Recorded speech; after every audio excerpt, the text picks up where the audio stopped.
मैं यही बात पूछने के लिए राम भद्राचार्य जी के पास ये पिछली 20 तारीख को 20 दिसंबर को मैं गया था। उनकी भागवत कथा का आयोजन श्री कृष्णचंद्र जी ठाकुर जी ने यहाँ किया था।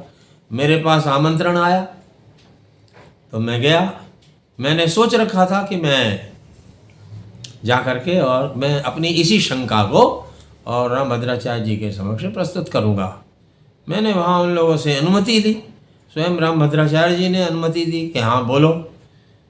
और उन्होंने मेरे पिताजी का बहुत बड़ी प्रशंसा की, कहा कि हमारे बड़े अच्छे मित्र थे, उनके बारे में कई संस्मरण भी उन्होंने सुनाए।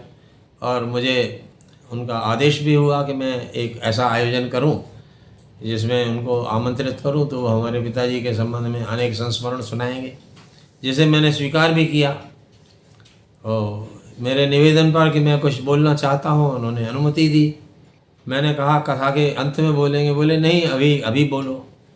मैंने बोलना शुरू किया। अब ये बात ऐसी तो है नहीं कि 2 मिनट में ख़त्म, किसी की समझ में आ जाए, ख़त्म हो जाए। कुछ विलम्ब होने लगा तो ठाकुर जी ने कहा इशारा करके कि कथा का समय हो रहा है, आप इतना लंबा कर रहे हो। तो मैंने फिर छोड़ दिया। मैंने कहा भैया मैं नहीं कहता, ये लो। जितनी बात कही गई थी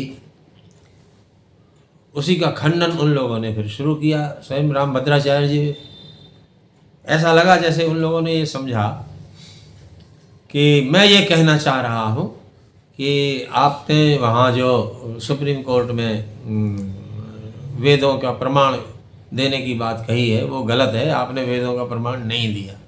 मैंने ऐसा नहीं कहा, मेरा ऐसा कहना भी नहीं है। मैं ये कहना चाहता हूँ आपने जो भी कुछ वेदों का प्रमाण दिया वो सही है, ठीक है। उसने कोर्ट ने उन वेदों के प्रमाण को माना कि नहीं माना, ये प्रश्न है। आप कहते हो कि माना, ये बात गलत है। आपने वेदों का प्रमाण दिया वो सही है, लेकिन कोर्ट ने उन्हें प्रमाण के रूप में स्वीकार किया, ये बात गलत है आपकी। क्योंकि अगर कोर्ट ने उनको प्रमाण के रूप में स्वीकार किया होता तो आज मस्जिद तो नहीं होती। ये बात हमारा ये कहना है, लेकिन हमारे इस बात को आप लोगों ने सुना ही नहीं। बिना सुने ही हमारी बात का खंडन राम भद्राचार्य जी ने भी किया और कृष्णचंद्र ठाकुर जी ने भी किया। और वो राम भद्राचार्य जी के जो उत्तराधिकारी हैं कोई रामचंद्र दास जी, उन्होंने भी मेरी बात का खंडन करना शुरू कर दिया। अब मैं सुन करके मैं हैरान, भैया तुम मेरी पहले जिसकी बात का खंडन कर रहे हो पहले उसकी बात को सुन तो लो कि वो क्या रहा है। उसकी बात सुने ही बिना और उसकी बात का खंडन कर रहे। अपने मन से कल्पना कर ली कि हम क्या कहना चाहते हैं। अरे भाई, हम जो कहना चाहते हैं वही मैं समझाने के लिए गया था। तो जब राम भद्राचार्य जी मेरी बात का खंडन करने लगे तो मैंने बीच में कहा भी कि महाराज जी मैं अपनी बात आपको समझा नहीं सका।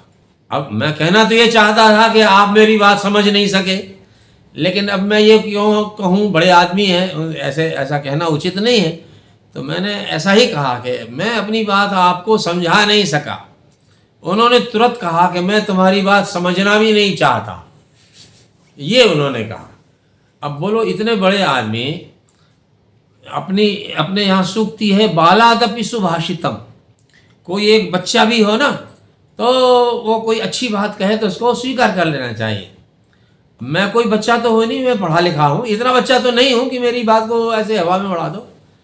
मैं गंभीर बात कह रहा हूँ और उसके लिए आप बड़ी सभा में कह रहे हैं कि मैं तुम्हारी बात समझना नहीं चाहता। तो ये एक आप जैसे आचार्य को ये शोभा नहीं देता है। सुनना चाहिए, हर एक की बात को सुनना चाहिए और सुन करके फिर उस पर निर्णय लेना चाहिए।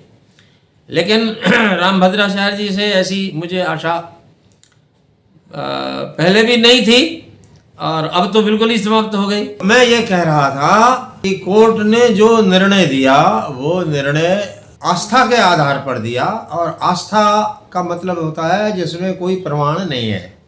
इसीलिए जिनकी ये आस्था है कि वो राम जन्मभूमि है और जिनकी ये आस्था है कि वहाँ मस्जिद है, दोनों की आस्था को बराबर कोर्ट ने रखा। अगर मैं उपस्थित होता वहाँ तो मैं कोर्ट से ये पूछता कि एक की आस्था है कि ये देश भारत है और दूसरे की आस्था है कि ये देश भारत नहीं है, क्या आपकी दृष्टि में ये दोनों आस्था बराबर है? केवल कोर्ट से इतना प्रश्न पूछने की बात थी। ये प्रश्न किसी ने नहीं पूछा। अगर किसी ने पूछा हो तो बता दो मेरे को, इसका क्या उत्तर दिया कोर्ट ने। भाई आस्था उनकी भी है, आस्था हमारी भी है, दोनों। हमारी आस्था है कि ये देश भारत है, उनकी आस्था है कि ये देश भारत नहीं है। क्यों नहीं है?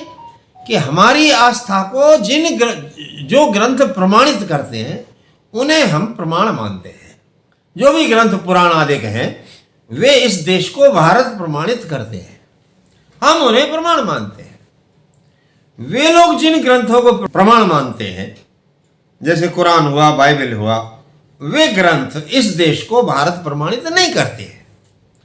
तो उनकी आस्था इस देश के भारत नाम में कैसे हो सकती है? तो एक आस्था वो है और एक आस्था ये है, दोनों आस्था है।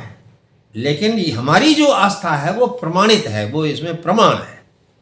उनकी जो आस्था है, तो उनकी आस्था तो ये है कि ये देश भारत नहीं है और उसमें वो कुरान को आधार मानते हैं, उनकी आस्था कुरान के प्रति है।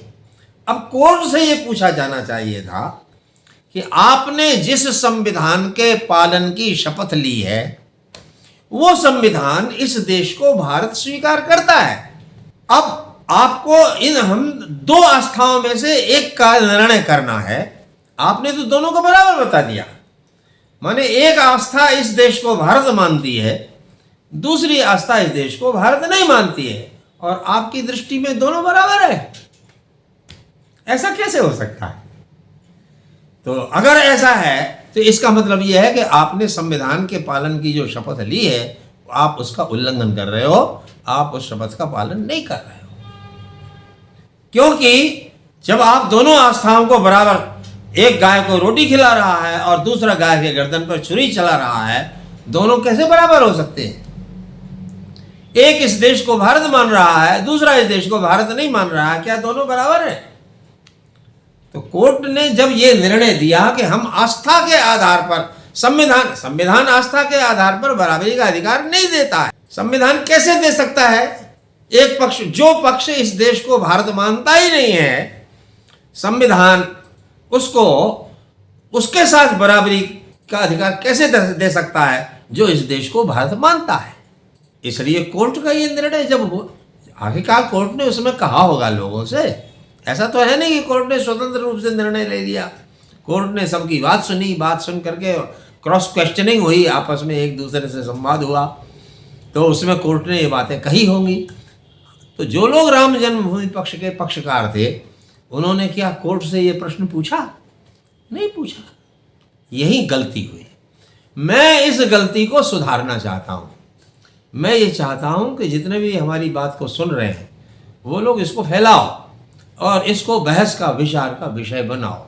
मैं यही बात पूछने के लिए रामभद्राचार्य जी के पास ये पिछली 20 तारीख को, 20 दिसंबर को मैं गया था।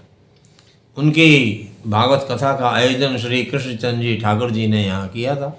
मेरे पास आमंत्रण आया तो मैं गया।